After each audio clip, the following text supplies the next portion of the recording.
I rise in this place in order to address a question of privilege that has been raised with regards to the Speaker's public display of partisanship. Now, of course, we know that the Speaker of this place occupies a position of trust, and we know that within that position of trust, he is supposed to function in an impartial manner. He is supposed to apply the rules in this place equally to all members of all parties. When he functions in a partisan capacity, however, he then betrays the trust of those who occupy a seat within the House of Commons. He goes beyond the scope of his role and actually uses it then for the benefit of his political party, in this case, the Liberal Party of Canada. The events that I'm talking about are several in nature, but the latest one was a summer evening with the Honourable Greg Fergus, said the announcement. And this was a fundraiser that was hosted just across the river in Quebec, or deemed to be hosted just across the river in Quebec. And this invitation was sent out, drawing attention to the Speaker as the keynote. But this isn't the first time. This is the latest event that brings us to the House calling for his resignation or calling for a vote to remove him. But before this, there was a cocktail fundraiser dinner that was hosted just a couple of months ago, where again, he was used as the keynote of this address or this function. And of course, as Speaker, he was promoted, again in a partisan fashion, and used as an individual who could help elicit funds for the Liberal Party of Canada. And that's not all. There's a third one that I would like to draw the House's attention to, and that is that the Speaker actually, in his full outfit, jet-setted to Washington and addressed the audience that he was given there and talked about his time as a young Liberal, and in a very partisan fashion addressed the audience that was in front of him, his third strike. But there's two more that I would like to draw this House's attention to, for a total of 5 within just the last few months of him being Speaker.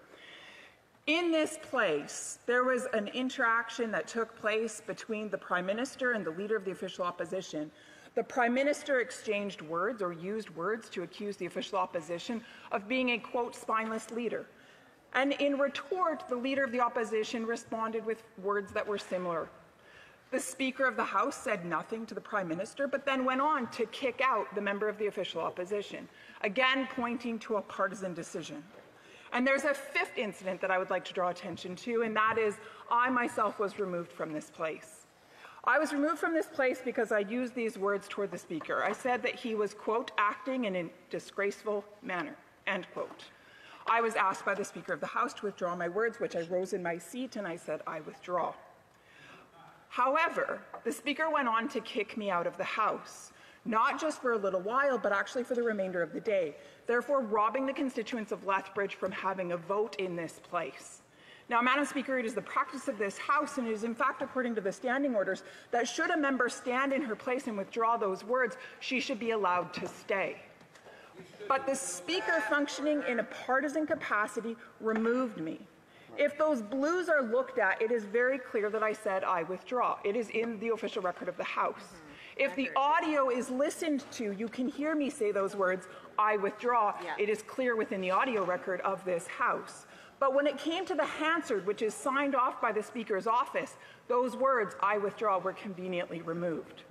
So there is already another question of privilege before this place, which is to say, why were those words removed? Why did the Speaker's office sign off on official Hansard records that remove my withdrawal? Madam Speaker, in this place, the Speaker must function in a trusted capacity. He must respect the members of this place, and he must never be partisan in nature, nor should records ever be officially changed based on what is convenient for him. Madam Speaker, based on his conduct over these 5 incidents, we are asking for his resignation, and if not, then we would like to remove him through a vote.